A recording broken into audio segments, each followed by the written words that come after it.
여러분에겐 내 사람이라고 부를 수 있는 사람이 있습니까? 언제나 내 편이 되어줄 사람, 내가 부르면 달려올 사람, 내가 믿을 수 있는 사람, 나를 배신하지 않을 사람, 이런 사람이 있으세요? 네. 여러분의 남편이나 아내가 그런 사람입니까? 좋겠네요. 요즘 참 정치 뉴스만 봐도 내 사람 찾을 게 못 되더라고요. 믿는 도끼는 발등 찍으라고 있는 것 같아요. 예. 사람은 믿음의 대상이 아닙니다. 우리는 내 사람 찾기보다는 우리 자신이 하나님 사람임을 기억해야겠는데요. 성경에는 하나님의 사람이라는 말이 여러 번 나와요. 근데 신명기 33장 1절에는 처음으로 표현된 사람이 모세였어요. 그리고 마지막에 표현된 사람이 디모데후서에 이제 3장에 예수 믿는 모든 성도에 쓰였어요. 그러니까 성경에 가장 위대한 인물인 모세부터 평범하게 그지없는 우리 모두 전부까지 다 하나님의 사람인 것입니다. 그러니까 가장 특별하면서도 가장 평범한 호칭이 하나님의 사람인 거예요. 그런데 성경에서 하나님의 사람이라는 이름으로 가장 많이 불린 사람이 누군지 아세요? 예, 바로 엘리사예요. 엘리야 선지자에게는 7번 쓰였는데요. 엘리사 선지자에게는 29번, 거의 30번에 가까이 쓰였는데 갑절이 넘는 영감 맞죠? 갑절의 영감을 구한 엘리사의 마지막 사역을 살펴보면서 오늘 하나님의 사람은 누군지 생각해 보겠습니다. 하나님의 사람은 첫째, 마지막까지 거룩한 분노로 양육합니다. 19절이에요. 하나님의 사람이 노하여 이르되 왕이 대여섯 번을 칠 것이니이다. 그리하였다면 왕이 아람을 진멸하기까지 쳤으리이다. 그런즉 이제는 왕이 아람을 3번만 치리이다 하니라. 지난주 엘리사가 14절에 죽을 병이 들어서 찾아온 요아스 왕에게 처방을 했지만 끝까지 순종하지 않고 3번 만에 그치는 그를 보며 마지막까지 이렇게 사명 감당하다가 분노하면서 갈 수도 있다는 것을 알았어요. 자기 생각으로 가득한 요아스를 보면서 애통하다 못해 화가 나는 거예요. 화살로 땅을 치라고 했으면 그냥 치면 되는데 왜 3번만 치고 마음대로 그치느냐는 말이에요. 이건 가족의 운명, 나라의 운명이 달린 일이에요. 정말 요아스 개인에 대한 것이 아닌데 아합 집에 이어서 예후의 집을 사로잡고 있는 강하고 질긴 죄에 대한 분노입니다. 죄를 향한 거룩한 분노예요. 하나님 편에 서서 하나님의 마음으로 죄악을 향해 분노하는 것입니다. 이 말이 뭔가 하면요, 거의 합격이 없잖아요. 그러니 3번만 참으면 되냐? 대여섯 번 참아야지. 끝까지 참아야 되는 거지. 참았으면 자다가도 떡이 생길 텐데 왜 그랬어? 이 얘기인 거예요. 그러니까 지금이라도 예수 믿어야 해. 왜 아직도 안 믿는 거야? 네가 진작 믿었으면 하나님께서 역사하셨을 텐데 그래도 지금이라도 믿어야 돼. 너 이혼하면 안 돼. 사표 내면 안 돼. 주식은 끊어. 화를 내며 소리를 치며 믿으라고 하며 마지막 사역하며 갈 수도 있다는 거예요. 나는 죽을 병에 걸렸어. 그런데 내 소원은 너희들이 예수 믿는 거야. 알았니? 이 소리 지르며 유언하고 죽었다는 거예요. 이렇게 이 세상을 떠났다면 결국 구원 때문에 살아도 죽어도 하나님께 영광을 돌리면서 가게 되니까 하나님의 사람이라는 것이죠. 근데 이게 쉬운 것 같은데 가장 어려운 일이더라고요. 지난번 우리 초원님 어머니도 그분이 똑똑하신 분인데 마지막에 자녀들 보고 유언하라고 하니까 그 절대로 못 하시더라고요. 근데 내가 이번에 그 하동균 집사님 거기 잠깐 이제 갔는데요. 그 하동균 집사님은 간암이고 김경옥 집사님은 췌장암인데 이게 딱 돌아가시기 일주일 전에 모든 식구들을 모아놓고 임종 예배를 드렸는데 완전히 그냥 돌아가시지 며칠 전인 거잖아요. 근데 그 영상으로 찍어놨어요. 그렇게 이제 고통 가운데 근데 엄마 아버지가 그렇게 싸우시다가 마지막 임종 예배 이걸로 다 제압이 돼가지고 이 아들이 앞으로 그냥 너무 잘 붙어간다 그랬어요. 그래서 그거를요 1분만 좀 보여드릴게요. 네, 임종 예배. 그러니까 이게 구원을 위하여서 이걸 이렇게 남기고 싶었어요. 그동안 다 쌓은 거 다 괜찮아요. 마지막에 이렇게 가시면 돼요. 마지막이 중요해요. 자, 시작. 모든 산이 거친 들이 소망이나 근거리나 내 주 예수 모신 곳이 그거리나 하늘나라 할렐루야 찬양하세 내 모든 죄 사함받고 주 예수와 동행하니 그 어린 하늘나라. 너무 저렇게 한복 입고 이게 남기고 싶다고. 예, 저기 막 저러고 지금 돌아가신 거예요. 이렇게 가셔야 되지 않을까요? 이게 너무 중요한 오늘 그 어떻게 이렇게 찍어놓은 영상이 있어. 제가 눈물을 막 흘렸습니다. 요아스는 하나님이 주셨다는 뜻이에요.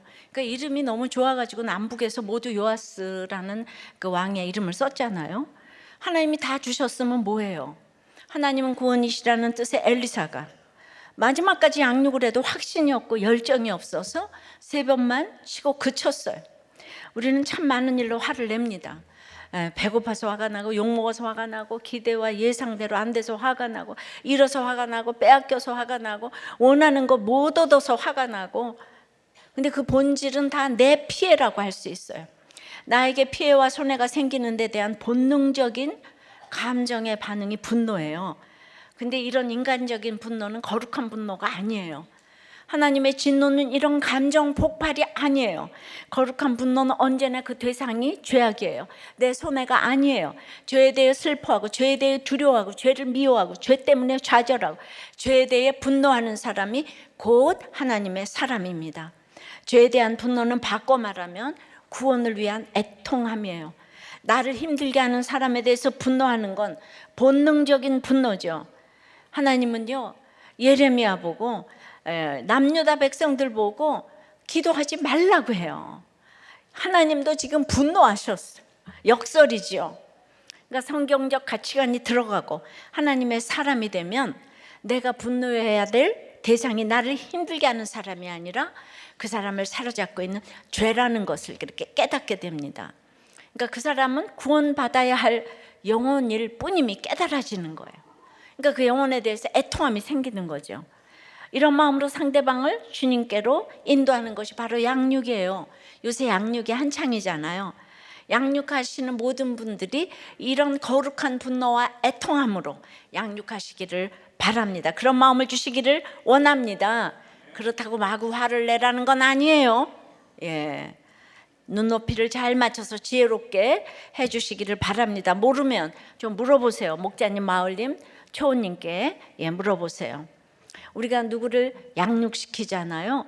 그러면 사실 제일 양육이 되는 사람이 바로 양육자예요.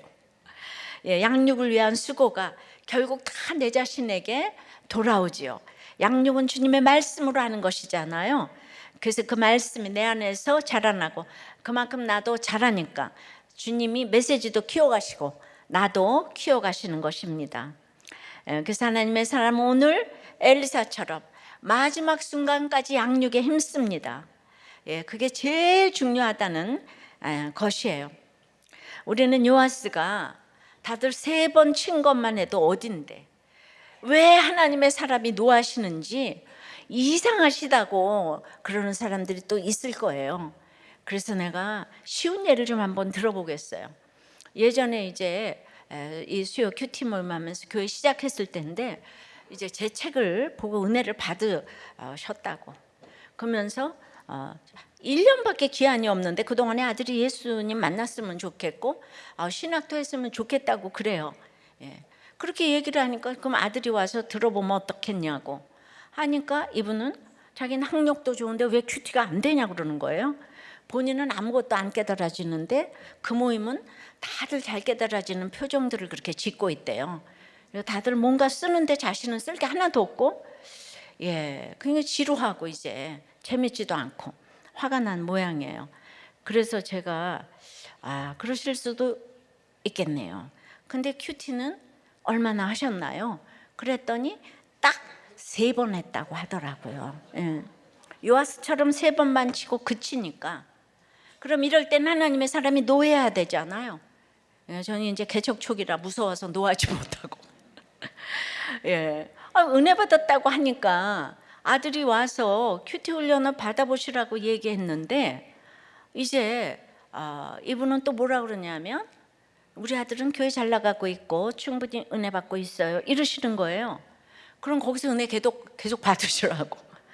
일단 저를 이렇게 아래로 놓고 보시는데, 이런 분에게 이게 통하지 않는데 만약에 1년 동안 와서 이게 뭐 성경 읽고 은혜 받고 가시라고 하면 이게 자칫 일파만파가 될 수 있는 거죠. 왜 지모임만 오라고 해?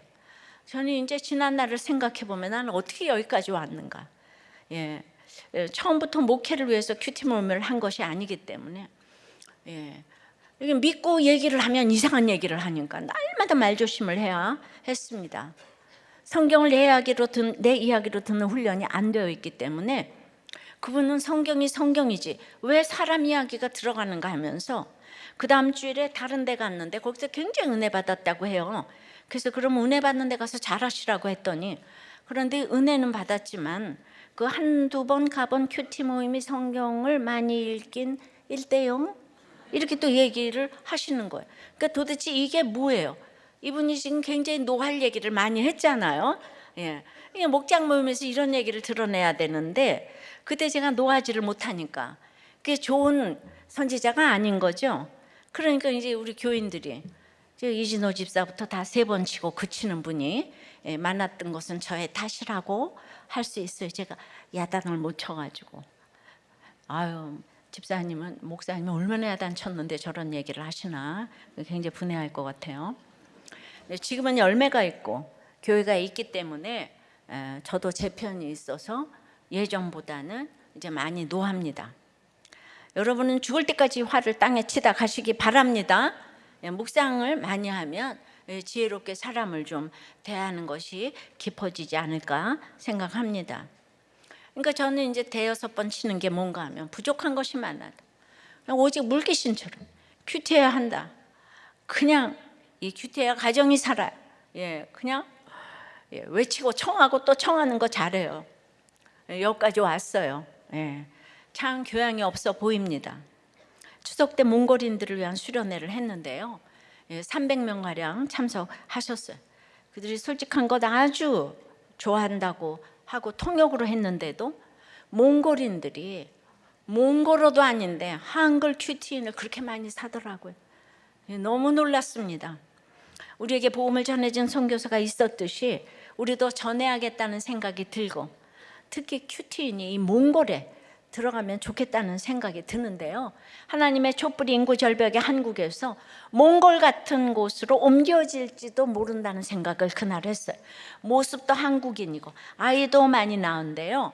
한국에보다 교회보다 지금 아주 나을 지경입니다.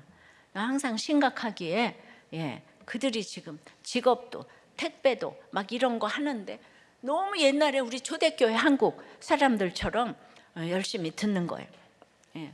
지난주는 또 군 선교사 수련회를 미니 목세로 강림 수도원에서 한 180분이 정도가 참여했는데, 여기도 큐티인을 해야 된다고 부르짖었는데 제 이거보다는 목장 탐방에서 이 무장해제가 되셨어요. 너무 수고하셨고 감사해요. 그러니까 이런 걸 하기 위해서 그냥 쉽게 되는 게 아니에요. 군 선교사 수련회에 이 여자 강사가 간 게 처음 아니겠어요? 그러니까 얼마나 사단의 또 방해가 많겠어요. 시간 1시간만 더 달라고 제가 막 피라리를 하고 그냥 계속 그냥. 그러니까 우리 부목사님들이 채통을 좀 지키시라고 지금. 제가 어디 가서 저는 이렇게 전할 시간이 이렇게 많지 않기 때문에 저한테 시간 달라고. 이렇게 마지막까지 사명 감당하다가 가기를 기도합니다. 적용 질문이에요. 요즘 무슨 일로 누구에 대해 화를 내고 있어요? 죄악에 대한 거룩한 분노예요? 내 손해에 대한 감정적인 분노입니까? 여러분 요새 어떤 양육을 받고 있어요? 그만두려 하지는 않습니까? 거룩한 분노로 끝까지 마치겠습니까?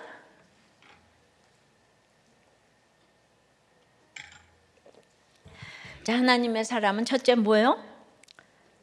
마지막까지 거룩한 분노로 양육을 해요.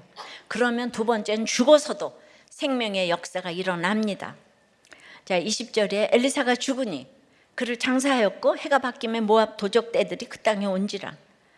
자, 엘리사가 14절에 죽을 병이 들었어요. 근데 이제 하나님의 사람으로 요아스에게 분노하고 양육하다가 그냥 요아스가 달라지지도 않았는데 그냥 드디어 죽었어요. 엘리사의 마지막 장면입니다. 엘리야와 엘리사는 참 대조적이에요. 엘리야는 하늘에서 뚝 떨어진 것처럼 갑자기 등장해서 세례요한처럼 광야에서 까마귀 공개를 받다가 아합에 맞서 약 20년 동안 불꽃처럼 사역을 했죠. 바알과 아세라 선지자 850명을 불에 태워 죽였잖아요. 죽을 때는 또 어땠어요? 불수레와 불말과 함께 스펙타클하게 하늘로 승천을 했어요. 근데 엘리사는 어떻습니까? 부유한 농장 주인이었고 일하던 중에 엘리야의 부름을 받았어요. 출발이 땅이에요. 그리고 요람 왕부터 요아스 왕까지 50여 년 넘게 사역을 했는데요. 전국을 두루 다녔어요. 왕뿐만 아니라 수냄 여인, 이방 장수, 선지자의 제자 여러 사람에게 기적을 베풀었습니다. 그런데 말이죠, 엘리사는요 결론이 죽을 병에 걸렸네요. 이 죽을 병이라는 말은 살지 못할 병이잖아요. 당연히 투병도 했으리라고 생각해요. 그러니까 엘리사가 내가 일은 더 많이 했는데 기적도 더 행했는데 왜 나는 엘리야 스승님 같이 병거 타고 하늘에 못 가나. 갑절의 영감을 달라고 그랬으니까 죽음을 보지 않고 병거도 금병거 타고 승천해야 되는데 병거는 안 타도 죽을 병은 안 걸려야 하지 않아요? 그런데 상으로 승천을 주시지 않고 죽을 병을 주셨습니다. 그리고 엘리야에게는 엘리사라는 불세출의 제자가 있었는데 엘리사는 야망의 제자 게하시만 있고 이 요아스를 분노하면서 양육할 제자도 특별히 없네요. 그리고 그냥 죽어버렸어요. 이게 뭡니까? 짜내야 되는데.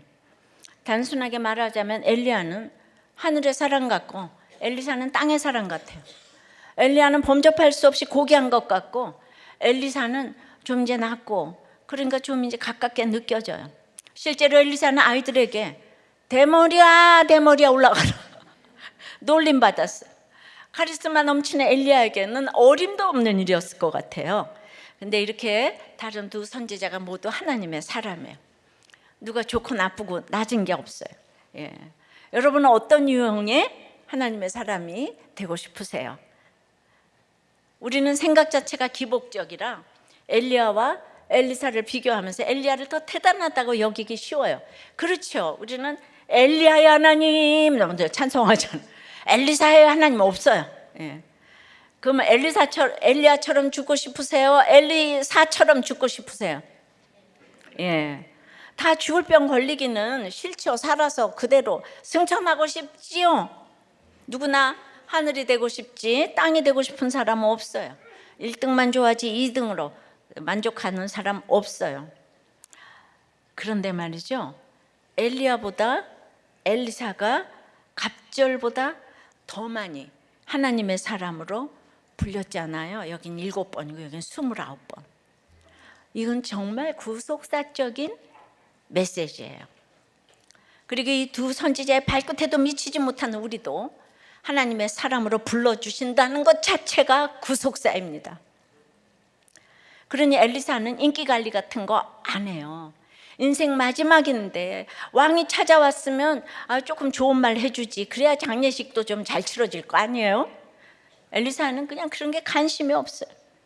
마지막 양육을 화를 내면서 엘리사는 너무 한결같이 이상해요.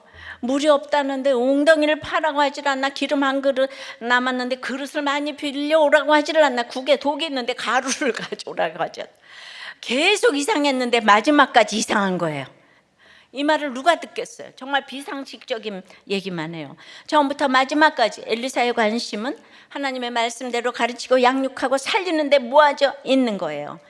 그러니 죽을 병 가운데서도 투혼을 발휘해서 요아스를 양육해서 이스라엘을 살리고자 하는 거예요. 이것이 얼마나 엘리사의 슬픔으로 보이겠어요. 여러분, 죽는 모습이 아름다워야 하는 게 아니에요. 그래서 우리는 엘리야를 너무 좋아하지만 예수님의 예표는 엘리야보다는 엘리사라고 하는 거예요. 이 죽는 모습을 예수님도 더 비참하게 보여주셨잖아요, 그죠? 그래서 20절에 엘리사가 죽었어요. 그래서 그를 장사하였고 해가 바뀜에 모압 도적대들이 그 땅에 온지라.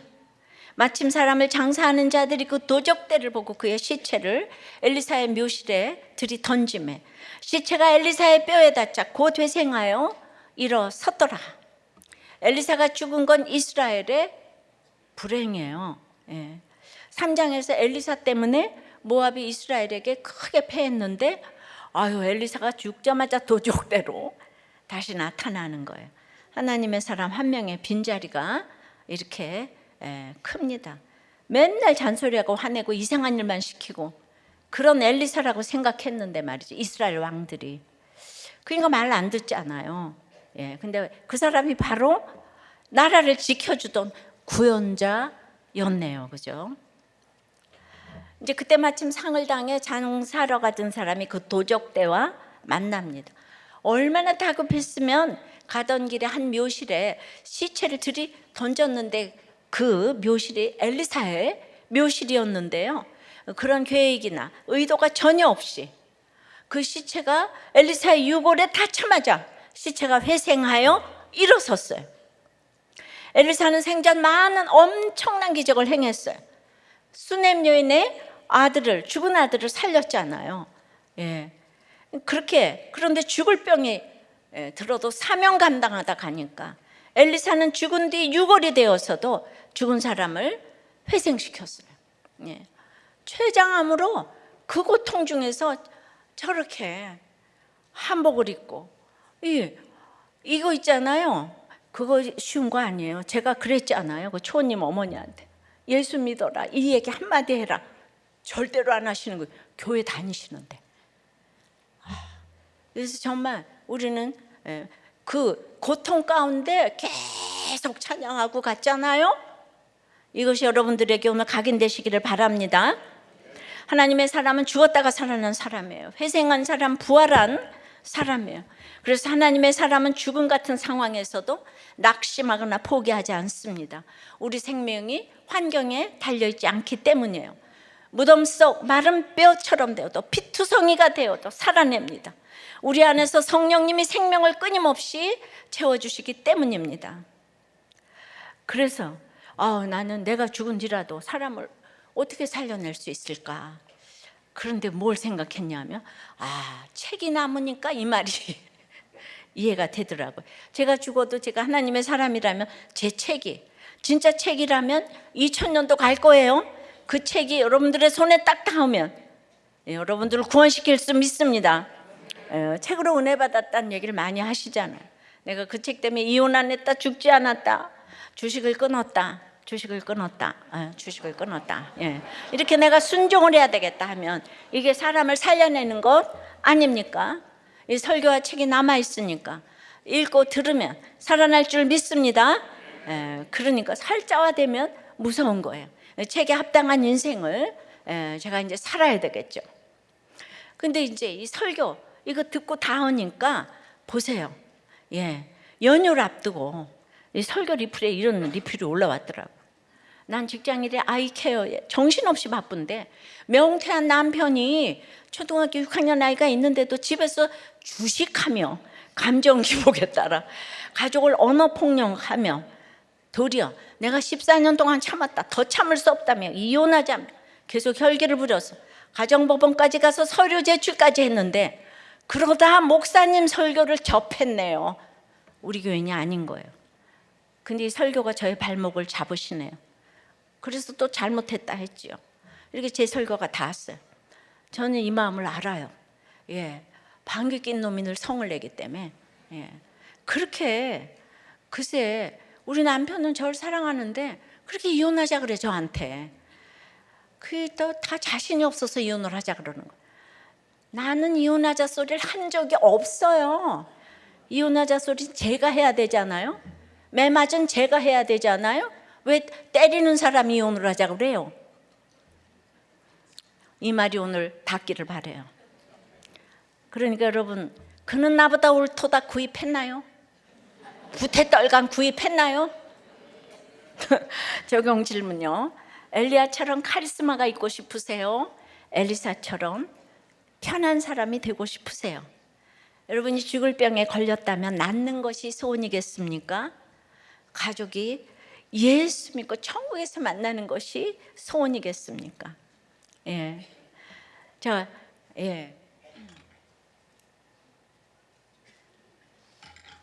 우리들 교회가 TT 아울리치를 가는 것이 또한 죽은 자를 이렇게 닿게 하는 거예요. 살리는 거예요. 아프리카 르완다에 갔다 왔는데 르완다는 아직 여성을 너무 학대하고 하대하고 지방으로 갈수록 기가 막히고 기독교에 대한 핍박도 대단해서요. 아주 조심스럽게 갔다 왔는데 강간은 물론 한 끼를 해결하기 위해 몸을 파는 일도 흔해서 해마다 임신을 하고 아빠가 누군지도 모르는 아이들이 집집마다 가득하다는 거예요. 그 미혼모들이 모여서 사진을 찍었는데 거기 13살 아이도 있었다는 거예요. 이런 참혹한 환경에서 그녀들의 자립을 위해 염소를 보급하고 재봉틀을 교육하는 일이 미션 센터에서 이루어지는데 이번에 간 모든 팀원들이 또 뭐 이혼도 하고 우울도 있고 공황도 있고 분노 조절 장애까지. 근데 그분들이 그냥 선교지에 딱 갔다 오니까 다 뚜구 쳤어요. 할렐루야. 근데 놀라운 거는 그 르완다에서 선교사님부터 지금 이제 복음을 전하기가 어려운데 거기 큐티인이 들어가 있다는 거예요. 그래서 그걸로 지금 양육을 하고 있어서 시간이 걸리겠지만은 굉장히 진짜 우리 큐티인 아프리카 끝에도 그거 가지고 이혼 안 했다는 사람이 꼭 있더라고요. 우리들 교회도 이거 못지않은 나눔이 올라왔어요. 오늘 목장에서 나누다 보니까 목자님 얘기해요. 3분이 서울에 올라오셨는데 한 분은 세차장에서 일하며 1년 동안 밥 먹여주고 돈 받은 것은 30원이고 한 분은 용산역에서 일했는데 1년 동안 130원 받았다고 한다는 거예요. 그래서 보험급을 달라니까 기술 가르쳐 줬는데 보험급이 무슨 재수 없는 얘기냐고 얼굴이 붓도록 맞았다고 하는 얘기를 들었다는 거예요. 근데 여러분, 이분들은 루안다보다 더 불쌍하지 않아요? 그런데 이분들도 엘리사의 뼈인 복음이 닿아서 지금 이 예배뿐 아니고 목장까지 오셔서 지금 살아나고 계시잖아요. 이게 나눔을 다 했다니까요.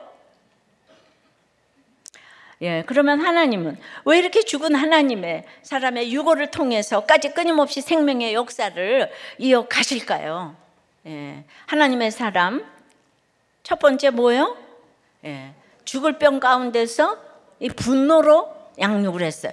두 번째는 그러니까 죽어서도 생명의 역사가 일어나는 거예요. 그럼 세 번째는 언약 때문에 영원한 회복을 누리는 거예요. 22절 3절입니다. 여호와스 왕의 시대에 아람 왕 하사엘이 항상 이스라엘을 학대하였으나 여호와께서 아브람과 이삭과 야곱과 더불어 세우신 언약 때문에 이스라엘에게 은혜를 베풀며 그들을 불쌍히 여기시며 돌보사 멸하기를 즐겨하지 아니하시고 이때까지 자기 앞에서 쫓아내지 아니하셨더라.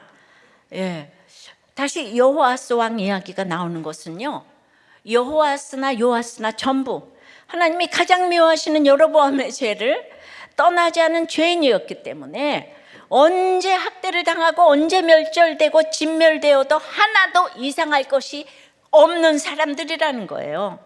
아람 왕 하사엘과 베나다시 대를 이어 학대하는 심판은 다 이유가 있다는 거예요. 우리가 13장 초반에 읽었잖아요. 이것이 이제 요아스가 양육을 했는데 그게 어떤 결과로 일어나는지 다시 한번 반복하는 거예요. 이 사람들은 어떤 학대를 받아도 억울할 게 하나도 없다는 거예요. 그런데 왜 나라가 멸망하지 않고 이어지게 하시는가? 이 질문에 대한 답이 언약이라는 거잖아요. 하나님은 언약 때문에 우리에게 오늘 은혜와 긍휼을 베푸시는 거예요. 다시 다 살아나는 거예요. 생명의 역사를 이어가는 거예요. 예, 그러니까 엘리사의 뼈에 닿기만 하면 살아나는 생명의 역사가 일어나는 거예요. 생명이 이렇게 귀한 것이기 때문에 영적으로든 육적으로든 절대 지켜야 되는 거예요. 아이가 생기면 무조건 낳아야 하는 거예요. 결혼은 반드시 지켜야 하는 거예요. 피투성이가 되어도 뼈처럼 말라 비틀어지는 상황이 되어도 절대로 죽지 말고 살아야 합니다. 우리가 하나님의 사람이기 때문이에요. 지금 상황이 인생의 결말이 아니기 때문이에요. 예, 자 24절 5절에 아람의 왕 하사엘이 죽고 그의 아들 베나닷이 대신하여 왕이 되매 요아스의 아들 요아스가 하사엘의 아들 베나닷의 손에서 성읍을 다시 빼앗으니 이 성읍들은 자기 부친 요아스가 전쟁 중에 빼앗겼던 것이라. 요아스가 베나닷을 3번 쳐서 무찌르고 이스라엘 성읍들을 회복하였더라. 이제 아람 왕은 대를 이어 이스라엘을 지금 학대했잖아요. 땅도 많이 잃었어요. 그런데 요아스가 성읍을 다시 빼앗았어요. 어떻게 해요? 엘리사가 요아스에게 준 구원의 화살의 예언처럼 그대로 베나닷을 3번 쳐서 무찔렀어요. 잃어버린 성읍을 회복했어요. 엘리사를 통해 주신 약속을 이뤄주신 거예요.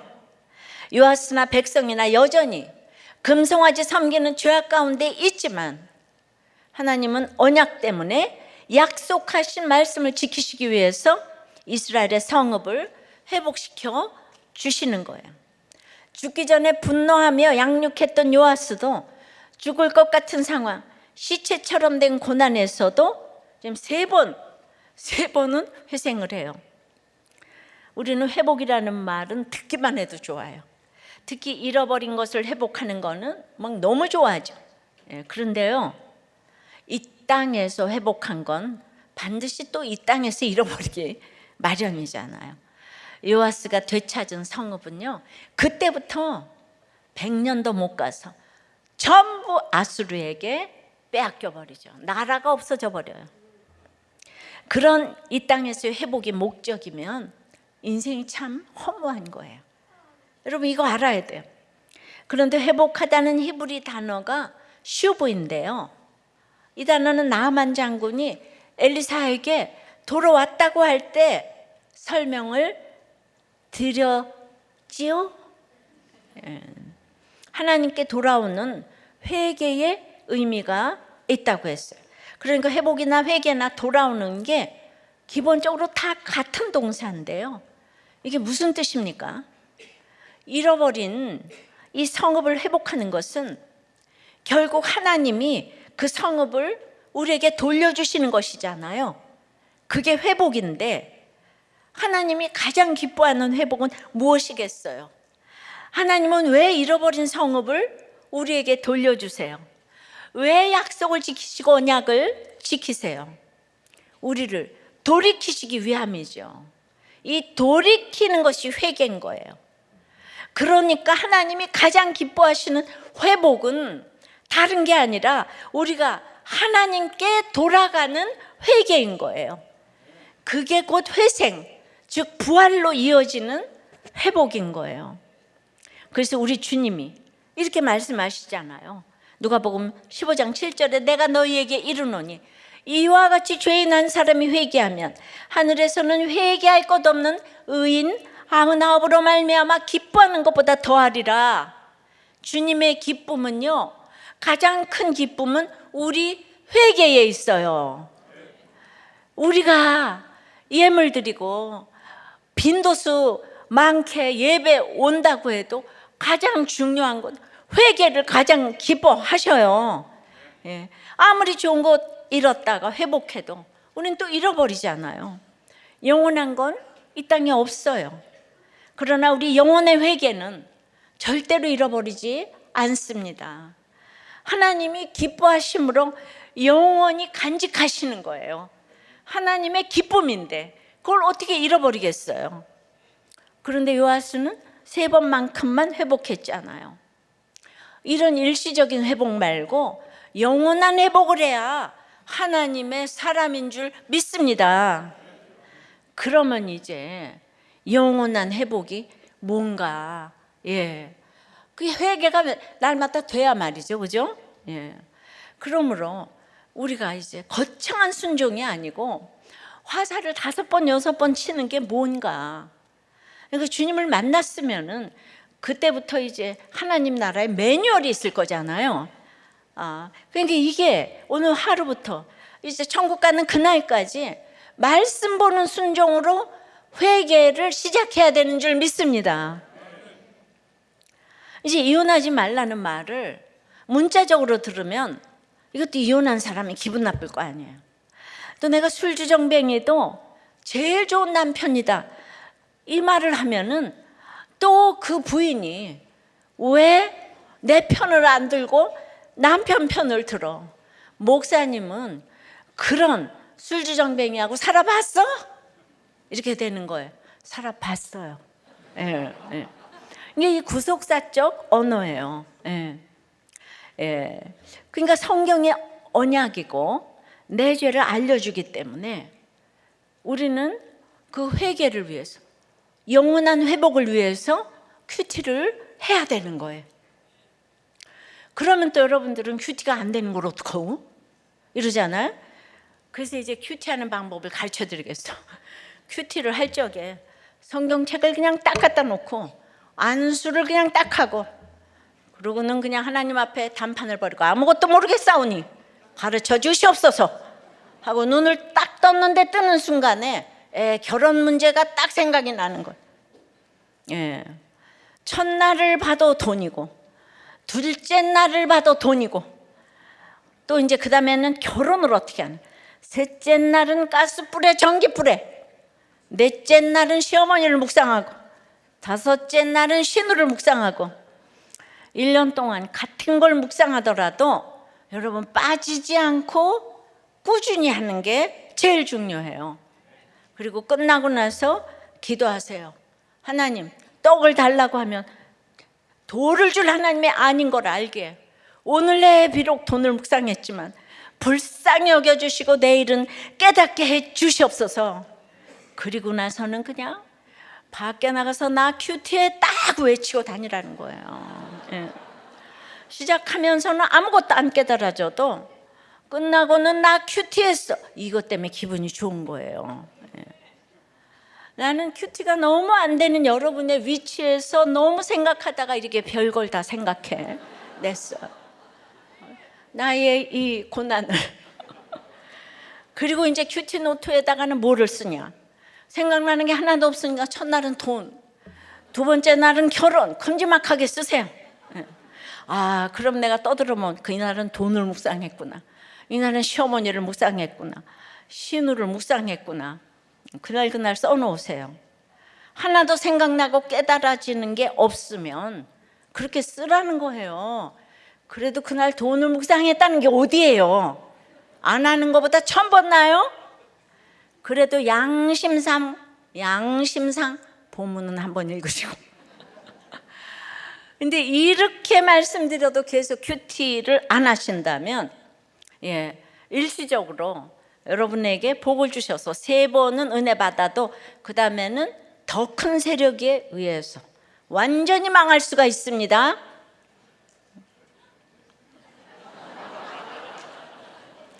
근데 이단에 속한 사람들은 기복이 깔려 있어가지고 이런 게 안 들려요. 그 택한 사람들은 이단에가 있을 수가 없어요. 거기는 십자가와 자기 부인을 강조하지 않기 때문에 결국은 기복이 좋아서 거기 있는 거예요. 택자는요, 그 욕심이 많아서 다 이단에 가는 거예요. 성경은 다 애곡과 재앙의 글인데 그게 다 자기 십자가 지는 건데 얼마나 힘들겠어요. 힘든 결혼 생활을 하시는 분들은요, 그만큼 여러분들의 재료가 극상품인 거예요. 수준이 높기 때문에 하나님이 감당할 만한 형벌을 주시는 거예요. 제가 아니 이 모든 걸 갖추고 매 맞고 왜 살아요? 예. 제가 매 맞았다는 것 때문에 은혜 받는 사람이 한둘이 아니에요. 그러니까 뭐 잘난 게 뭐가 있어요? 다 죽으면 썩어질 놈의 몸뚱이고 악하고 음란한 건 똑같은 거죠. 예. 저보고 근데 목사님 어쩜 그렇게 한 번도 빠지지 않고 큐티가 잘 되냐고. 예. 그래서 안 되는 사람 심정을 너무 모른다고. 예. 여러분 환난이 주제가 되고 성경이 교과서가 되고 성령이 스승이 되어 새가는 거예요. 그러니까 환난이 없으면 사실 안 빠져요. 그런데다 성경을 모르면 해석이 안 되고 성령님이 도와주시지 않으면 또 적용이 안 돼. 안 깨달아져. 그러니까 큐티를 하면서 항상 그 깨달음 적용. 아 이게 우상이구나. 내가 근데 이 우상을 또 하려면 실천 적용을 해야 되잖아요. 그러니까 내가 오늘 쇼핑을 끊어야 되고 그 가게를 가지 말아야 돼. 이런 걸 이렇게 좀 써보시라고. 우리도 교회에서 다 해주시지만 그래도 큐티 안 하는 사람들은 맨날 어렵다 그러니까 내가 이렇게 쉽게 해줘도 안 하는 사람은 어떻게 해요? 예. 택한 사람은요 그래도 이 말을 다 알아들어요. 적어도 지금 이 말 듣고 신경질은 안 내요. 예. 예. 이렇게 하다 보면 갑자기 어느 날 이만한 게 뭐가 하나 들어오기 시작하고 한 구절만 묵상해도 야 내가 그렇게 해야 되겠다. 여로보암의 길이 나왔는데 아 내가 지금 이제 당근회를 좀 안 가야 되겠네. 뭐 이런 걸 적용하는 거예요. 내가 안목의 정욕이 있지. 그럼 구체적인 적용은 당근이요 싼 게 비지떡이 아니고요. 예, 그게 여러 개 사면 훨씬 비싼 거예요. 예, 그거 다 중독이 당근 중독이 굉장히 심한 병이더라고요. 예. 그러니까 뭐 하나 적용하면 기뻐서 그 다음 날 것이 또 봐지는 거예요. 그렇게 안수하고 보면요, 주님은 절대 떡을 달라고 하면 돌을 주는 분이 아닌 거예요. 여러분, 내가 하나님 오늘 돈 묵상했어요. 하나님 오늘은 건강 묵상했어요. 그렇게 쓰는데 그 이뻐하지 않겠어요? 그렇게 하는 그 성도를 이뻐하지 않겠어요? 하루도 안 빠지고 해보라고요. 거기다가 그냥 1년 365일 돈 써놔도 이뻐해요. 이거밖에 안 돼요. 그죠? 이게 회개의 구체적인 이 훈련인 거예요. 적용 질문이에요. 나는 일시적인 회복을 바랍니까? 영원한 회복을 바랍니까? 영원한 회복은 회개고 회개의 실체는 날마다 큐티하는 것이란 것이 인정되세요? 회개하는 방법을 가르쳐 주는데 택자는 그래도 경건은 범사에 유익하니까 육체 연습은 약간의 유익이 있지만 경건 이게 경건의 훈련이잖아요. 큐티 훈련이. 그럼 범사에 유익하다 그러잖아요. 해석이 되는 거잖아요. 오프라 윈프리는 5,000명을 인터뷰하면서 알아낸 인생 역전의 3가지 원리가 내가 누구인가, 또 내가 원하는 것이 무엇인가, 항상 올바른 것을 해야 된다. 그럼 내가 누구인가의 답이 오프라 윈프리가 다 얘기. 나는 하나님의 자녀다. 하나님의 사람이다. 이게 최고로 성공하는 1번이래. 하나님의 사람. 내가 원하는 것은 기여할 것을 찾아야 된다. 이거 사명이잖아요. 올바른 거. 당신이 옳도다가 가장 올바른 거죠. 그럼 올바른 걸 하면 올바른 것이 나한테 온다는 거예요. 이렇게 하나님 사람이 되시기를 바라요. 청년부 이 23살 요새 양육 숙제 아빠가 바람을 펴도 이혼하지 않고 있으니까 이 가정 회복에 기회가 있는 것 같아서 이혼은 무슨 일이 있어도 막아야 할 것이 분명하다고 이 청년이 썼어요. 아빠가 외도 사실이 드러나 집을 나가셨을 때 그냥 엄마는 가족 사진 액자를 칼로 찌르고 그냥 우리를 하나도 신경 쓰지 않고 혼자 슬프다고. 첫째 동생은 매일같이 학교를 조퇴하고 교회를 욕하고 하나님을 부정하고 막내는 게임으로 도망치고 나는 엄마가 일 나갔을 때 할 수 없이 동생들 밥을 차려주었는데 잠만 자면 악몽을 꿔서 소리 지르는 엄마와 분노에 가득 찬 동생과 그리고 나는 내 학비까지 책임져야 하는 이 현실이 너무 벅찼는데 그래도 나까지 무너지면 안 되겠어서 집을 나가지 않고 분노와 슬픔을 억누르며 살았는데 자기 연민에 빠져 살았다는 거예요. 근데 돌탕집탕 설교를 들으니까 재산 때문에 집에 있었던 탕자처럼 사실 내가 있었던 것은 헌신도 아니고 나도 집 나가 갈 곳도 없고 돈도 없으니 어쩔 수 없이 계산적으로 집에 있었다는 것이 깨달아졌대. 이런 거 이렇게 깨닫는 게 참 중요해요. 그리고 다 왜 이렇게 우리 집은 이상한가 했는데 우리 집 식구들이 모두 힘들고 어쩌고 자리를 모두 지켰다는 것이 깨달아졌다는 거예요. 예. 그렇게라도 뭐 게임하고 어쩌고저쩌고 해도 자리 지키면서 목장과 교회에 붙어 있었다는 거예요. 예. 늘 하나님 아버지가 함께하고 계셨음이 느껴져 눈물이 났대요. 그러니까 뭐 주식을 하고 뭐건 교회만 붙어 계세요. 예. 교회를 떠난다 그래요, 여러분. 어쩌려고. 예.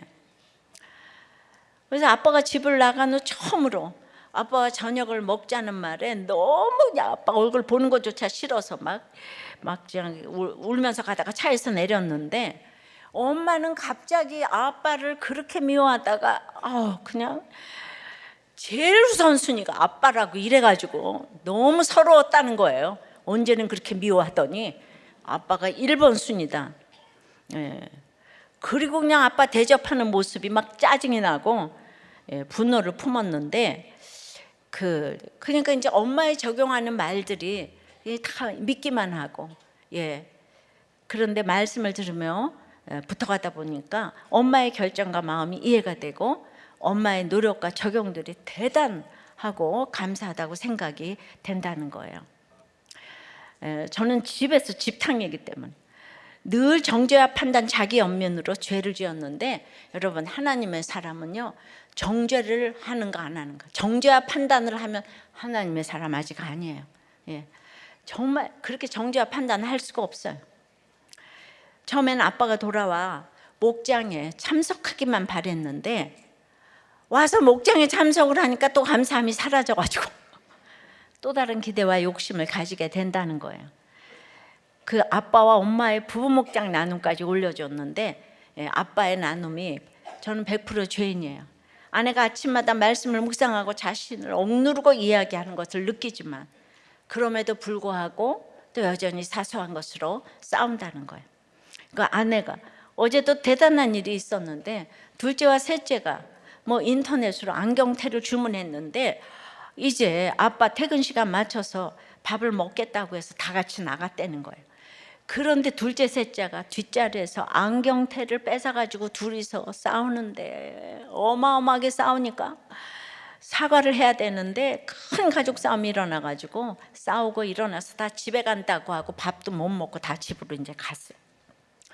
남편이 아무 말도 안 하겠다고 하다가 감자탕 3인분을 사서 집에 가자고 제게 말해줘서 너무 고마웠습니다. 우리 남편이 그렇게 말한 것은 대단하다는 것을 제가 알고 나 혼자 이 사람이 이제는 안 나가고 같이 살려나 보다 이게 느껴졌다는 거예요. 우리는 하나님의 사람은요 이렇게 자녀 눈치 보고 남편 눈치 보고 구원 때문에 아주 그냥 칼날에 물방울처럼 적용하는 것이 하나님의 사람이라는 거예요.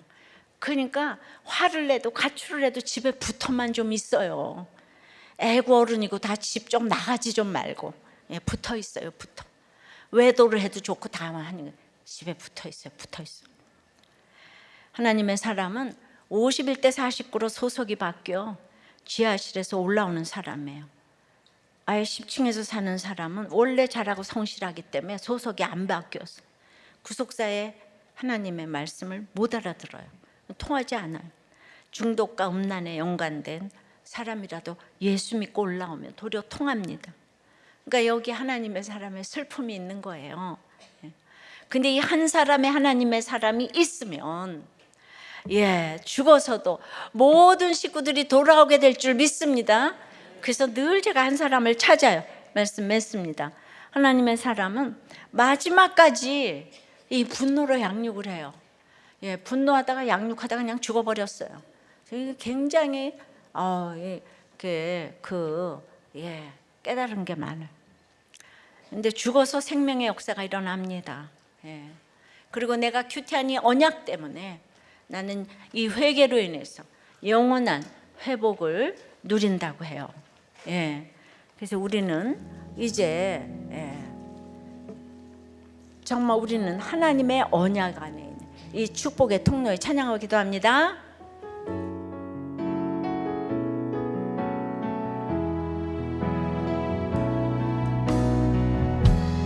당신은 하나님의 언약 안에 있는 축복의 통로 당신을 통하여서 열방이 주께 돌아오게 되리 당신은 하나님의 언약 안에 있는 축복의 통로 당신을 통하여서 열방이 주께 예배하게 되리 이 땅에 오직 주밖에 없네 그 누구도 나를 채울 수 없네 주님의 평안 내 안에 있네 그 누구도 빼앗을 수 없네 이 땅에 오직 이 땅에 오직 주밖에 없네 그 누구도 나를 채울 수 없네 주님의 평안 내 안에 있네 그 누구도 빼앗을 수 없네 그 죽을 병에 걸렸다고 해도 이 거룩한 분노로 구원을 위해서 양육하다 가게 해달라고. 죽은 뒤도 반드시 우리 자녀들 하나님이 찾아와서 생명의 역사가 일어나게 해달라고. 내가 이렇게 큐티를 하면 언약 때문에 일시적인 회복이 아니고 영원한 회복인 회개가 끊어지지 않게 해달라고. 우리나라를 불쌍히 여겨달라고. 다 같이 주님 부르고 기도합니다.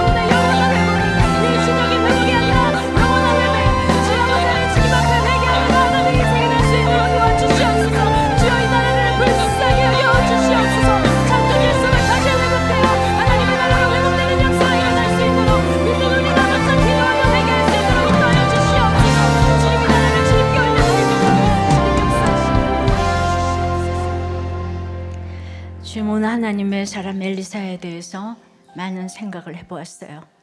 50여 년 이렇게 정말 여러 사역을 하고 또 여러 왕들을 양육하면서 한결같이 그 왕들이 여호와 보시기에 악했다고 했어요. 그러니 그 마음에 인간적으로 생각하면 얼마나 피해의식이 많았을까요? 그러나 이렇게 마지막까지 사명을 감당하며 죽을 병에 걸린 것을 보았어요. 하나님은 죽을 병을 상으로 주셨어요. 그러나 그 마지막까지 정말 요아스를 양육하다가 그냥 죽는 엘리사를 보면서 우리의 삶이 대단한 게 아니라 오늘 하루하루 양육하다가 그냥 가는 것임을 또 제가 알게 됐습니다. 주님, 이런 상황이라면 아니 이런 상황이 아니더라도 저는 저에게 당한 일만 봐도 이게 거룩한 분노인지 저희의 피해의식과 연민과 이 모든 것 때문에 저희는 위장된 이 분노를 많이 했기 때문에, 그래서 이제 여러분 중에 아직 들리지 않고 저 때문에 돌아오지 않고 떠나겠다고 하는 분들도 있어요. 주님, 저를 용서해 주세요. 제가 혹시 죽을 병에 걸려도 하나님 자체가 상급이 되고 마지막까지 거룩한 분노로 양육하다 살아도 죽어도 죽은 자를 살리는 엘리사의 뼈가 될 수 있도록 도와주시옵소서. 그러나 정말 돌아오지 않는 많은 분들을 위해서 제가 기도하는데, 정말 제가 죽을 병에 걸려야 돌아오는 것입니까? 그러나 오늘 그렇지 않다고 할지라도 나중에 이 기도를 꼭 기억해 주시고 반드시 그 누구도 천국에서 만나는 우리가 될 수 있도록 주 은혜를 내려 주시옵소서. 거창한 것이 아니라 이렇게 날마다 정말 예수님이 이 땅에서 벌거벗은 채 십자가에 못 박혀서 그 비참한 죽음을 보여주었는데, 날마다 아름답게 좋고 이런 것만 생각하는 우리들을 불쌍히 여겨 주시옵시고, 죽을 병에 걸려서 분노하다가 그냥 죽었다, 그 인생에 얼마나 우리가 여전한 방식으로 사는 것임을 알게 도와주시옵시고, 이 모든 구원받는 것도 하나님의 장중에 있지 않으면 절대로 안 된다는 것을 알고, 주님, 하나님의 이 모든 스케줄에 순종하고 가며, 저는 이제 저 때문에 여러분들이 상처받지 않고 저 때문에 돌아가는 일이 없도록 주님, 저를 붙잡아 주시옵시고, 주여, 저를 세워 주시옵시고, 저를 불쌍히 여겨 주시옵시고, 주여 도와주시고, 주여 저를 용서하여 주시옵소서. 주여 저를 용서하여 주시옵소서. 주님 저를 살려 주시옵소서. 저 때문에 상처받는 일 없도록 도와주시옵소서.